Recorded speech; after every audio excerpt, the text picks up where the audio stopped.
बिपरजॉय तूफान से जामनगर में भी अलर्ट जारी किया गया है। जामनगर ग्रामीण इलाका जो समंदर से काफी नजदीक है, वहां से लोगों को सुरक्षित जगहों पर शिफ्ट किया गया है। और ज्यादा जानकारी दे रहे हैं हमारे संवाददाता जितेंद्र शर्मा।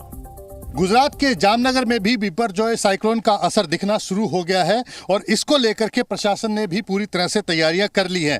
मैं इस समय जामनगर के ग्रामीण इलाके में हूं और ये जो आप देख रहे हैं ये समुद्र का इलाका है। ये जामनगर ग्रामीण क्षेत्र में आता है और जामनगर में 3 तहसील हैं, उसमें से एक तहसील है जो कि जामनगर ग्रामीण है, जिसमें सिक्का गाँव है जहाँ पर इस वक्त मैं खड़ा हूँ।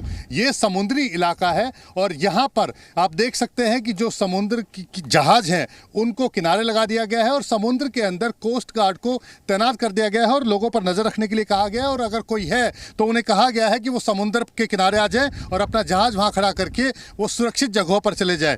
14 और 15 तारीख को सतर्क रहने के लिए कहा गया है, क्योंकि बताया गया है कि जो बिपरजॉय साइक्लोन है वो 15 जून को यहाँ से कुछ दूरी पर जो कच्छ का इलाका है, कच्छ और भुज के जो बीच का जो इलाका है वहाँ पर लैंड करेगा और उसके बाद वो पाकिस्तान की तरफ चले जाएगा। तो इसलिए 14 और 15 तारीख वो काफ़ी अहम है और इसको लेकर के यहाँ पर जो साइक्लोन का जो इफेक्ट है, जो असर है, वो जामनगर, द्वारका, भुज, कच्छ इन इलाकों में जो दिखाई देगा उसको लेकर के प्रशासन ने काफ़ी तैयारी कर रखी है। अगर मैं जामनगर की बात करूं तो इसको लेकर के प्रशासन ने तैयारी कर रखी है। जामनगर जिले के अंदर 3 तहसील आती हैं, लालपुर, जोड़िया और जामनगर ग्रामीण। इसमें कुल मिलाकर के 22 गांव हैं जो इन तहसील में आते हैं और जिनका असर साइक्लोन से पड़ सकता है। और ये जो समुद्री इलाका है, उन तहसीलों में ये समुद्री जो इलाका है वो लगता है और इसी वजह से इन 3 तहसील में रहने वाले करीब 2300 लोगों को, जिनमें वो महिलाएं भी हैं जो आने वाले दिनों में मां बनने वाली हैं, उनको मेडिकल इमरजेंसी की ज़रूरत पड़ सकती है, सॉल्ट पैन में काम करने वाले मजदूर हैं और इसके अलावा जो इस समुद्री इलाके में रहते हैं जिनके घर कच्चे हैं और जब तेज़ हवाएं चलेंगी तो उसको लेकर के नुकसान हो सकता है, उससे बचाने के लिए उनको शिफ्ट कर दिया गया है। इसके अलावा जो जामनगर शहर के अंदर जो निचला इलाका है, अगर तेज़ हवाएं आती हैं, बारिश होती है तो पानी जो भरता है, तो ताकि उनके ऊपर असर ना पड़े, इसको लेकर के उनको भी वहाँ से निकालने के लिए आदेश दे दिए गए हैं। और जो पक्के स्कूल हैं जो जामनगर शहर के अंदर, उनमें उनको शिफ्ट कर दिया गया है। तो कुल मिलाकर के जो शहर से करीब 5500 लोगों को निकाला गया है और ग्रामीण इलाकों से 2390 लोगों को निकाला गया है और उनको जो स्कूल हैं वहाँ पर शिफ्ट कर दिया गया है। तो समुद्री इलाके लगातार वहां से लोगों को हटाया जा रहा है। गुजरात के कच्छ से कल टकराएगा बिपरजॉय तूफान और उससे वहां पर अब हालात क्या हैं यह भी हम आपको दिखा रहे हैं, साथ ही साथ बता रहे हैं किस तरह से लोगों को शिफ्ट किया जा रहा है। ट्रेनों को रद्द किया गया है, 28,000 लोगों को अब तक शिफ्ट किया जा चुका है। कच्छ, द्वारका और जामनगर जो तटीय इलाके हैं वहां हाई अलर्ट है। हमारे 2 सहयोगी हमारे साथ जुड़ चुके हैं। अंकुर त्यागी हैं जो कि मांडवी से हैं और साथ ही साथ जामनगर से हमारे सहयोगी जितेंद्र शर्मा भी हमारे साथ हैं।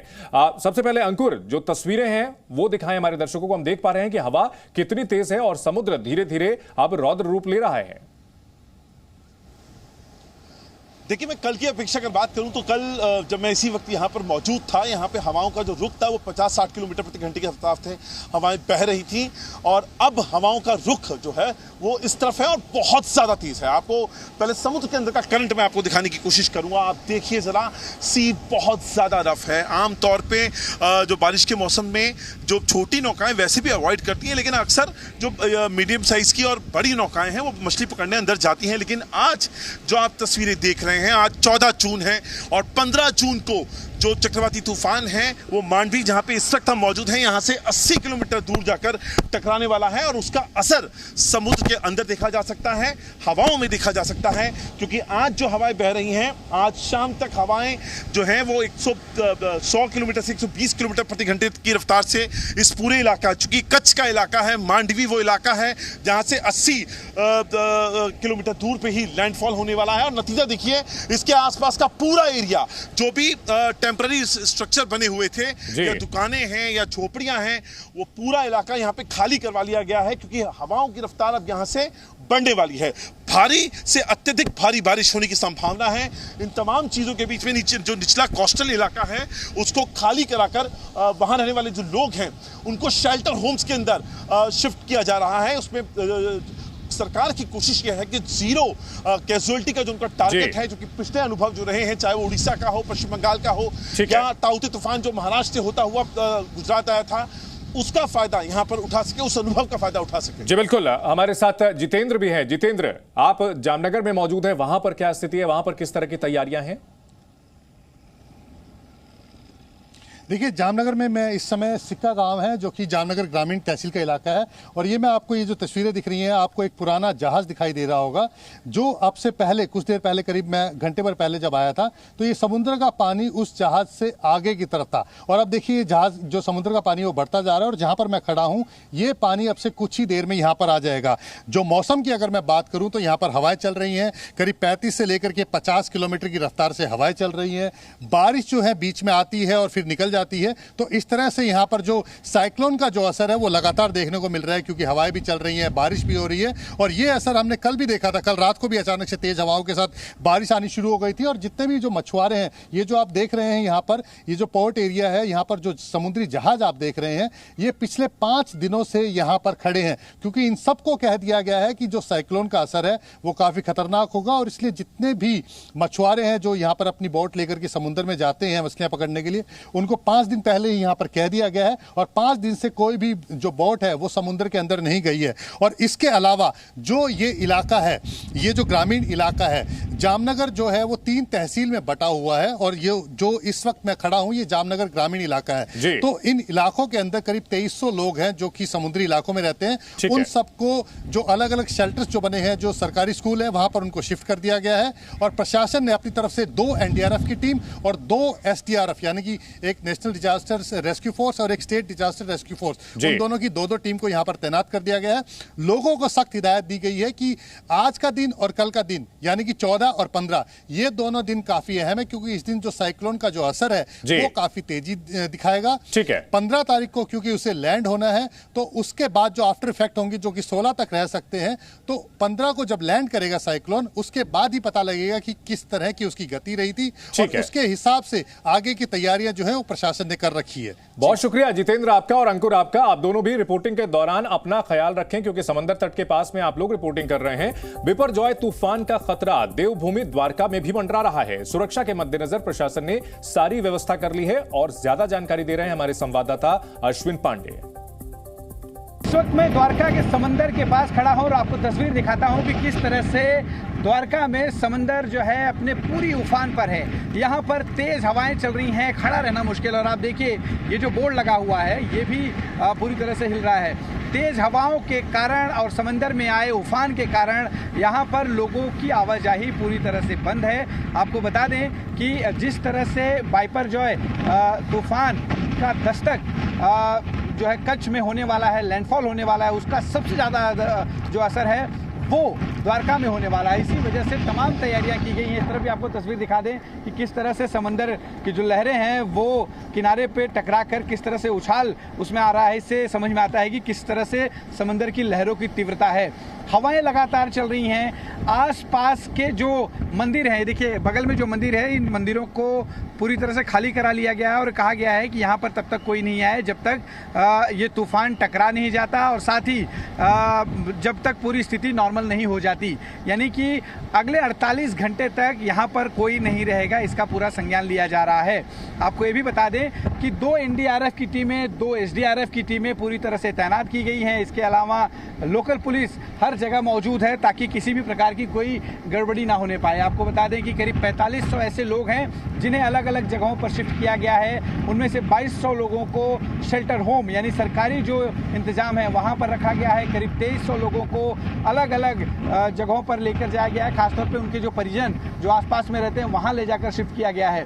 पूरी तैयारी कर ली गई है। 48 घंटे तक मौसम विभाग की तरफ से रेड अलर्ट है, क्योंकि तूफानी बारिश और हवाएं जो हैं लोगों के लिए मुश्किल पैदा कर सकती हैं। इसलिए जो श्रद्धालु द्वारकाधीश मंदिर में दर्शन करने आने वाले हैं उनके लिए भी सरकार ने अपील की है कि वो 16 तारीख तक द्वारकाधीश ना पहुंचे।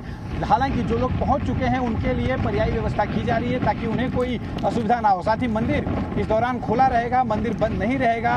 जो लोग यहाँ पहुंचे हैं वो दर्शन कर पाएंगे। हालांकि जो संख्या है वो लिमिटेड रखी गई है, ज़्यादा लोग एक साथ नहीं जा सकते। पूरा संज्ञान लिया जा रहा है। गोमती नदी की अगर हम बात करें, गोमती नदी और समुद्र का जो संगम है वहाँ पर पूरे घाट को खाली करा लिया गया है, दुकानें बंद करा दी गई हैं। बोट जो राइड करने के लिए श्रद्धालु और यहाँ पर पहुँचते हैं दर्शन करने के बाद, उन्हें बोट राइड पूरी तरह से बंद रखा गया है। बिपरजॉय के खतरे को देखते हुए लोगों को सुरक्षित जगहों पर पहुंचाया जा रहा है। पूरी खबर आपको हम ग्राफिक्स के जरिए समझाते हैं। कच्छ, पोरबंदर और द्वारका जिलों में भारी बारिश का अलर्ट है। कच्छ तट के 10 किलोमीटर के दायरे में लोगों को निकालने की तैयारी है। 6,500 लोगों को कच्छ जिले से सुरक्षित जगहों पर पहुंचाया गया है। द्वारका में 5,000, राजकोट में 4,000, मोरबी में 2,000 लोगों को शिफ्ट किया गया है। वहीं जामनगर में लोगों को शहर के ऊपरी इलाकों में स्कूल में रखा गया है। ये वो इलाके हैं जो कि बिपरजॉय की चपेट में आएंगे। कच्छ के मांडवी में तेज हवाएं चल रही हैं। बिपरजॉय तूफान का असर इस इलाके में दिखने लगा है। संवाददाता अंकुर त्यागी की यह रिपोर्ट आपको दिखाते हैं। बिपरजॉय तूफान जैसे जैसे आगे बढ़ता जा रहा है, वैसे वैसे समुद्र में जो लहरें हैं और उनमें जो करंट है वो लगातार बढ़ता जा रहा है। मैं जो दृश्य आपको दिखा रहा हूं वो इस वक्त मांडवी जो इलाका है कच्छ का, उसके समुद्र तट का मैं आपको नजारा यहां पर दिखाने की कोशिश कर रहा हूं। और इस पूरी बेल्ट में, ये जो पूरी कोस्टल बेल्ट है, वहां पर इस वक्त सी इतना ही ज्यादा रफ है। यही वजह है कि 12 जून से लेके 16 जून तक के लिए मछली पकड़ने के जितने भी ऑपरेशंस इसके अंदर होते थे, छोटे बड़े, डोमेस्टिक लेवल पे या इंटरनेशनल लेवल पे, सबको सस्पेंड कर दिया गया है। वहीं दूसरी ओर जो एनडीआरएफ की टीम है वो लगातार कच्छ के जो निचले इलाके हैं, जो निचले गांव हैं, जो समुद्र तल के बिल्कुल किनारे पे आते हैं, उन सभी को खाली करवाने का काम यहां पर किया जा रहा है। लेकिन इसकी वजह से किसी भी व्यक्ति की जान नहीं जानी चाहिए, ये जिम्मेदारी भारत सरकार की है। और इसी लक्ष्य के साथ कई अलग अलग एजेंसीज इस वक्त मिलकर काम कर रही हैं। एनडीआरएफ पहला नाम आता है, दूसरा जो स्टेट गवर्नमेंट है, तीसरा जो लोकल ग्राम पंचायत हैं, और चौथे तमाम तरह के एनजीओ। मैं जिस जगह पे हूँ ये मांडवी गांव है। मांडवी एक पर्यटन के नाम पे जाने वाली जगह है, और यहाँ के इसके आसपास के कई सारे गांव, जो मोटेरा गांव जिसे हम बता रहे हैं, वहाँ से कई सारे जो लोकल लोग हैं उनको रेस्क्यू कराकर कल शाम से ही एक प्रोसेस शुरू कर दिया था उनको रेस्क्यू करवाने का। और उनको ला कर जो अलग अलग स्कूल्स हैं, प्राइमरी स्कूल, सेकेंडरी स्कूल या दूसरी जो एडमिनिस्ट्रेटिव बॉडीज के ऑफिसेज हैं, वहाँ पर उनको शेल्टर रूम में कन्वर्ट कर दिया गया है। और उनको वहाँ पर फिलहाल 4-5 दिनों के लिए स्टे करने की उनकी व्यवस्था की जा रही है। खाने पीने से लेकर पानी से लेकर तमाम तरह की सुविधाओं को वहाँ पे अरेंज किया जा रहा है। और कोशिश ये है कि जो जीरो कैजुअलिटी का जो टारगेट भारत सरकार लेके चल रही है उसको अचीव किया जा सके। हालांकि इसके इतर भी नुकसान होने की संभावना है, क्योंकि 150 किलोमीटर प्रति घंटे की रफ्तार से जब हवाएं चलेंगी और बहुत ज्यादा करंट समुद्र के अंदर होगा, तो उस वक्त जो अंदाजा है वो इस बात को लेकर है कि जो लोकल लेवल पर जो डैमेज है वो होने की संभावना है, चाहे वो इलेक्ट्रिक पोल्स हों या कम्युनिकेशन पोल्स हों या फिर जो टेम्पररी स्ट्रक्चर्स हैं उनको नुकसान पहुंचने की संभावना है। जी न्यूज़।